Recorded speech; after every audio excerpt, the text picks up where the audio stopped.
Olá, tudo bem? Seja bem-vindo ao canal Meu Momento com Deus. Nessa ocasião nós teremos o nosso estudo e eu quero convidar você a ficar comigo até o fim para que de alguma forma, por meio do Espírito Santo, o Senhor possa falar ao seu coração, tá certo? Antes da gente conhecer qual será o tema de hoje, eu quero convidar você a orar. Vamos buscar a presença de Deus para assim, munidos do Santo Espírito, entendermos o que o Papai do Céu reservou para cada um de nós. Vamos orar então? Senhor Deus, estás nos céus, muito obrigado, Pai, pelo dia que se passou, pela oportunidade de agora, mais uma vez, podermos estudar a Tua Palavra e, por meio desse estudo, extrair lições, aprendizados, ensinamentos que, com certeza, farão diferença na nossa vida. Fica conosco, dai-nos e derrama sobre nós o Teu Santo Espírito, para que Ele seja o nosso professor, para que Ele seja o agente atuante na nossa vida, que vai nos auxiliar nesse desenvolvimento do relacionamento contigo, Pai. Perdoa os nossos pecados, fica conosco. É isso que nós te pedimos em nome de Jesus Cristo. Amém. Pois muito bem, o estudo de quinta-feira está saindo um pouquinho atrasado, eu tive um pequeno problema técnico. E o tema do estudo de quinta é literal ou simbólico. Eu separei aqui alguns pontos, como normalmente eu faço, e aí a gente vai comentando em cima de cada ponto e também tem alguns contextos bíblicos que o estudo da lição trouxe para nós. O primeiro ponto que eu destaquei diz o seguinte: quando estudamos as profecias, uma das principais questões com as quais lidamos é como determinar se algum texto deve ser entendido de modo literal ou simbólico. De fato, por essa questão, por essa razão, muitas pessoas acabam pulando ou deixando de lado o estudo sobre as profecias, porque não sabe diferenciar, não sabe discernir quando a profecia está se tratando de algo literal ou quando está se tratando de algo simbólico. Olha só uma maneira pela qual eu e você podemos se utilizar de um método para poder lidar com esse tipo de situação. Olha o que diz o segundo ponto. A principal maneira de descobrir isso é analisando como os símbolos ou figuras são usados ao longo de toda a Bíblia, em vez de observar como são entendidos em nossa época. Uma maneira como eu e você podemos diferenciar de uma profecia literal, de uma profecia simbólica, de uma profecia que se utiliza figuras, símbolos, é a gente ter por, vamos dizer assim, plano de fundo toda a Bíblia. Quando você se detém no estudo de toda a Bíblia, não somente da profecia, do verso isolado, você consegue diferenciar entre os dois tipos de textos proféticos. Sabe por quê? É interessante fazer dessa forma, porque muitas pessoas, nos dias de hoje mesmo, têm tentado decifrar a palavra profética sem ter o plano de fundo do contexto bíblico geral. Por exemplo, quando algumas pessoas se deparam com o capítulo 7 de Daniel e vê ali a figura do urso, como por exemplo, eles associam à nação da Rússia. Porque nos dias de hoje, e isso é bastante interessante, eu já vi inclusive animações, as pessoas fazem essa conexão do urso com a Rússia. E quando a gente vai para a Bíblia, a gente percebe que não tem nada a ver uma coisa com a outra. E, na verdade, esse animal representa um outro reino, uma outra nação, que não é a Rússia. Olha os textos que foram apresentados aqui como exemplos, né? Textos que contêm símbolos, contêm figuras, né? E que também a própria Bíblia interpreta e diz o que significa essa figura, esse símbolo. Vamos ver o primeiro. Daniel 7,7 diz assim, ó: em minha visão à noite, vi ainda um quarto animal, aterrorizante, assustador e muito poderoso. Tinha grandes dentes de ferro, com os quais despedaçava e devorava suas vítimas, e pisoteava tudo o que sobrava. Era diferente de todos os animais anteriores e tinha 10 chifres. Daniel 8,3. Olhei para cima e diante de mim, junto ao canal, estava um carneiro. Seus 2 chifres eram compridos, um mais que o outro, mas o mais comprido cresceu depois do outro. Agora, Daniel 7,24 vai trazer a interpretação para o que significa os chifres que apareceram nos dois animais mencionados, tanto Daniel 8 como Daniel 7. Olha o que diz no verso 24. Os 10 chifres são 10 reis que saíram desse reino. Depois deles, um outro rei se levantará e será diferente dos primeiros reis. Quando a gente se aprofunda mais nessa profecia de Daniel, a gente percebe que esses 10 chifres, que são, de acordo com o verso 24, 10 reis, né, 10 poderes, eles foram as 10 tribos bárbaras que deram origem ali à Europa, aos países europeus, né? E aí a gente consegue discernir isso de maneira muito clara, muito objetiva e muito simples.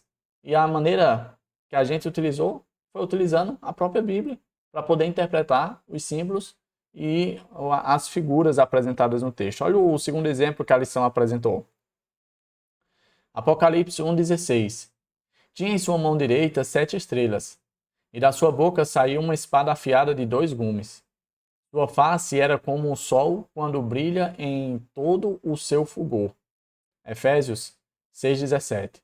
Usem o capacete da salvação. Os próximos 2 versos, esse e o outro, vai trazer à tona o que significa essa espada afiada de 2 gumes que saía ali da boca.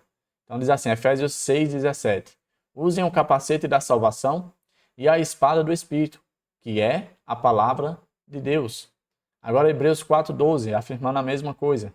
Pois a palavra de Deus é viva e eficaz, e mais afiada que qualquer espada de 2 gumes. Ela penetra até o ponto de dividir a alma e espírito, juntas e medulas, e julga os pensamentos e intenções do coração. Mais um exemplo, né, onde a própria Bíblia interpreta e dá a entender o que significa o símbolo apresentado aqui, no caso, no exemplo de Apocalipse 1,16. O terceiro e último, né, está aqui em Apocalipse 12:1, o exemplo onde aparece um símbolo. Diz assim, ó: apareceu no céu um sinal extraordinário. Uma mulher vestida do sol, com a lua debaixo dos seus pés, e uma coroa de 12 estrelas sobre a cabeça. Ou seja, o símbolo apresentado nesse verso é a mulher, né? E aí a gente precisa saber entender o que significa, o que representa essa mulher. Olha em Apocalipse também, 21, verso 2, vai trazer um outro símbolo que está conectado e ligado a esse primeiro símbolo. Vi a cidade santa, a nova Jerusalém, que descia dos céus da parte de Deus, preparada como uma noiva adornada para o seu marido. Agora vamos à interpretação. Lá em Efésios 5, 31 a 32 diz assim: por essa razão, um homem deixará pai e mãe e se unirá à sua mulher, e os dois se tornarão uma só carne. Este é um mistério profundo. Refiro-me, porém, a Cristo e à Igreja. Jeremias 6,2: destruirei a cidade de Sião. Você é como uma bela pastagem. Veja que os versos subsequentes, eles identificam a noiva, a esposa, a mulher, como sendo a igreja de Cristo. Então, quando você vê no livro de Apocalipse se referindo à mulher, logo faça essa conexão. Quando aparecer uma mulher, está se referindo ao povo, à igreja. É tanto que no livro de Apocalipse, ele cita 2 estágios da mulher. Uma em que ela está numa situação de pureza e outra em que ela está numa situação de prostituta, em prostituição. E as duas representam a igreja. Uma na fase quando a igreja era pura, era convicta, era temente a Deus, e a outra quando a igreja estava, vamos dizer assim, contaminada com a apostasia, com a idolatria, com várias coisas que não condizem com assim diz o Senhor. Por isso, é trazido a imagem de uma mulher que está em situação de prostituição, tá certo? Os próximos pontos que eu destaquei diz o seguinte, ó: quando seguimos o princípio de que a Bíblia deve interpretar a si mesma, a maior parte dos mistérios que existem por trás do simbolismo profético desaparecem. Isso é interessante. Nós vimos aqui 3 exemplos, falando primeiro sobre os chifres, que representam poderes políticos, falando sobre a espada, que representa a palavra de Deus, falando sobre a mulher, que se refere à igreja, né? O interessante disso é que, ao invés da gente tentar decifrar, interpretar com a nossa própria lógica, os nossos próprios pensamentos, a gente se utiliza de uma base sólida, né, que é a palavra de Deus. E aí, quando você se utiliza da palavra de Deus para buscar a resposta às imagens, aos símbolos, à palavra profética, você pode ter a convicção e a certeza de que você não estará sendo enganado, de que você não vai estar em dúvida se de fato é isso mesmo. Por quê? Porque a própria Bíblia está afirmando. E a Bíblia não tem contradição, ela não tem meia palavra nem meia verdade. Tá certo? O outro ponto diz assim, ó, porque Deus falou por meio de símbolos em vez de ser mais direto em sua revelação. Interessante, muitas pessoas fazem esse tipo de questionamento do tipo, mas para que símbolo? Por que usar símbolo? Por que esse mistério? Por que tornar a interpretação tão difícil? Por que é que não poderia ser mais claro? Por que é que ao invés de falar de chifre, por que é que não falou logo reis, poderes políticos? Por que é que ao invés de falar espada de dois gumes, por que é que não falou logo a palavra de Deus? Por que se utilizar de símbolos? Certa vez, o próprio Pedro, ali na carta dele, 1 Pedro 5,13, fez também, de uma maneira bastante enigmática, uma utilização de símbolo, né? Se referindo à nação de Roma, ele identificou ela como Babilônia, né? E aí a gente vê a razão disso logo em seguida. Olha, diz assim, ó, existem razões pelas quais Deus escolheu se comunicar por meio das profecias usando símbolos. Uma das razões que a gente percebe é no livro de Apocalipse de forma bem clara. Você sabe que quando o livro de Apocalipse ele foi escrito, o escritor foi João e ele estava preso ali na ilha de Patmos. E aí quando ele fazia a cartazinha que ia enviar para as igrejas, aquela carta ela era inspecionada, ela era avaliada, analisada, para depois ser enviada para o seu destino. Agora imagina só João sendo claro e objetivo nas suas cartas. Você acha que essas cartas iriam chegar no seu destino final? Imagina João falando sobre a situação, né, o desfecho que o mundo teria, a situação em que os governos iriam viver, que iriam passar, que iriam cair, que o governo de Deus iria sobrepujar todos eles. Você acha que de fato isso seria algo benéfico para o cristianismo?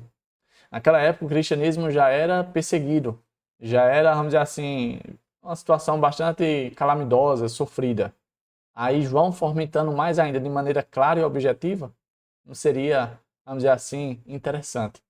Por isso, Deus, ele se utilizou ali por meio do seu filho e servo João, por meio de símbolos, para que chegassem ao destino e aí os irmãos, né, da fé, da igreja, pudessem interpretar. Enquanto hoje nós temos algumas dificuldades para interpretar, naquela época eles não tinham nenhuma dificuldade, pelo simples fato e motivo de estarem familiarizados com o estudo da palavra de Deus. É tanto que o livro de João é o livro que mais faz alusão ao Antigo Testamento. É o livro que mais se utiliza de contextos e histórias de base literária do Antigo Testamento. Por isso que as pessoas da igreja entendiam de forma muito clara o que João estava querendo dizer com as suas cartas, com as suas histórias, com as suas visões ali do livro de Apocalipse. E por último, sejam quais forem as razões para o uso de símbolos, podemos ter certeza de que Deus deseja que entendamos o que os símbolos significam. Talvez você já tenha parado em algum momento aí na sua jornada cristã para estudar algum livro ou algum relato sobre alguma profecia. E quem sabe você se deparou em algum ponto em que você não entendeu, ficou com dúvida. Eu gostaria de certo modo, incentivar você, né, para não dizer a palavra desafiar, a você a voltar nesse contexto profético. E agora você vai com uma perspectiva diferente.